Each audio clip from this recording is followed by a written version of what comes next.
نجاشی کی لیگیسی میں ایک ایسی خاتون ہے جس کا امپیکٹ پورے اسلام کے اوپر ہے. وہ کون؟ بی بی فضا سلام اللہ علیہ.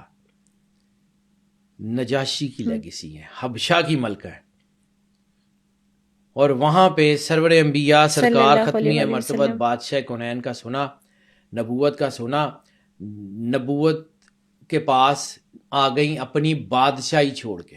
یعنی شی واز دا کوئین، حبشہ کی ملکہ تھیں، اور اپنی بادشاہی چھوڑ کے اپنے بچے، چھوٹے چھوٹے بچے چھوڑ کے رسالت مآب کے پاس آ گئی. اور رسالت مآب سرور انبیاء صلی اللہ علیہ وآلہ وسلم، یعنی کائنات میں رسالت مآب سے بڑا کوئی ایسا گھر ہو ہی نہیں سکتا جو آنے والے کی ایسی عزت کرے. بی بی فضا کا مقام صرف بتا رہا ہوں، بعد میں پھر بک آف اینوک پہ واپس آتے ہیں. بی بی فضا سلام اللہ علیہ کا مقام یہ ہے کہ رسالت مآب ان کو کہتے ہیں بیٹی. سبحان اللہ. رسول اللہ نے ہمیشہ ان کو بیٹی کہہ کے پکارا ہے. مولا علی نے بی بی پاک سیدہ سلام اللہ علیہ جو ہے وہ رسالت مآب کی جو بیٹی ہیں مالکن، انہوں نے ہمیشہ ان کو بہن کہا کے پکارا ہے. مولا حسن، مولا حسین، مولا عباس، پاک بی بی مسافرہ شام سلام اللہ علیہ، مولا علی کی اولاد نے ان کو ہمیشہ ماں کہہ کے پکارا ہے. کیا پرسنالٹی اور کیا خوش نصیبی ہوگی ان کی. وہ بی بی فضا، امام زین العابدین علیہ الصلوۃ والسلام اور مولا حسن حسین کی اولاد نے ان کو ہمیشہ دادی کہہ کے پکارا ہے. امام باقر علیہ السلام نے ان کو دادی کہہ کے پکارا ہے. کتنی بڑی پرسنالٹی ہے بی بی فضا اس نجاشی کی لیگیسی میں. انِمیجنیبل. یعنی یہ نجاشی آپ عام سا بادشاہ سمجھتے نہیں، he was something, he was related to the prophethood. وہ اپنے دین کا، یعنی یہ وہ آدمی ہے جس کے بارے میں یہ کہا جاتا ہے نجاشی ان بادشاہوں میں سے تھا جس کی تاریخ میں کہ وہ کبھی بت پرست نہیں رہا. وہ عیسیٰ علیہ السلام کا ماننے والا تھا. He was never been the idol worshipper. تو رسول اللہ نے اس کی اولاد کے ساتھ کرنا تھا. پھر بی بی فضا کا دنیا سے جانا بھی، یعنی بی بی فضا صرف زندگی میں نہیں، ان کا دنیا سے جانا بھی ایسا زبردست ہے.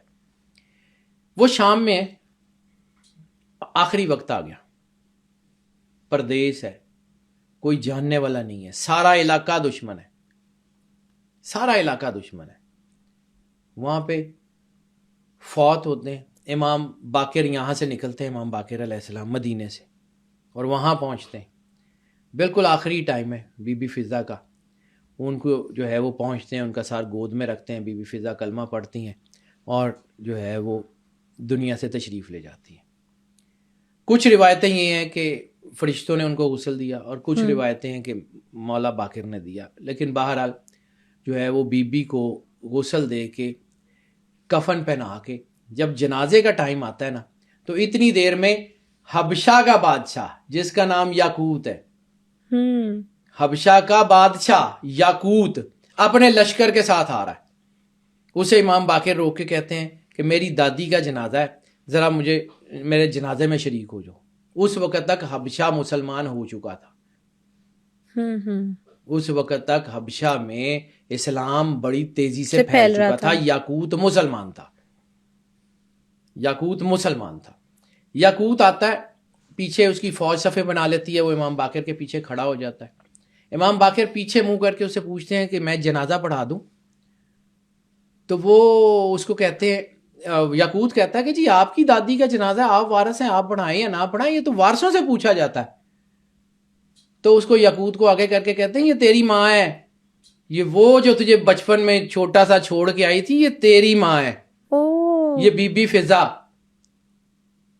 کیا کنیکشن ان کا. ٹھیک ہے، ان کا نام میمونہ تھا اس وقت، اور پھر رسالت مآب نے ان کا نام فضا رکھا. تو یاقوت نے اپنی ماں کے جنازے میں شرکت کی ہے. یہ اعجاز ہے امامت کا، یہ معجزے ہیں رسالت مآب سرور انبیاء صلی اللہ علیہ وآلہ وسلم کی اولاد کے. یہ آپ مطلب آپ سمجھ سکتی ہیں کہ یہ گھر کیسے لوگوں کی عزت رکھتا ہے. یعنی کائنات میں اس سے بڑا اعزاز کوئی ہو ہی نہیں سکتا کہ جس کو کائنات کے سارے ڈگنیٹرز اپنے گھر کا فرد کہتے ہیں. آئی تو وہ مہاجر تھیں، ہجرت کر رہی تھی، اپنا سارا کچھ چھوڑ کے آ گئی تھی. یعنی انہوں نے اللہ کے کیا لیے مقام عطا کیا؟ انہوں نے اللہ کے لیے اپنی بادشاہی چھوڑی اور اللہ نے انہیں وہ بادشاہی عطا کر دی جو کائنات میں کسی کو نہیں دی. یہ جو بی بی فضا کا روضہ علیحدہ ہے نا، اس نے بنوایا تھا یاقوت نے. He was the king. اس دور میں حبشہ کا بادشاہ تھا اور وہ کہیں سفر پہ نکلا ہوا تھا. شام سے گزرتے ہوئے اس کو اپنی ماں ملوا دی.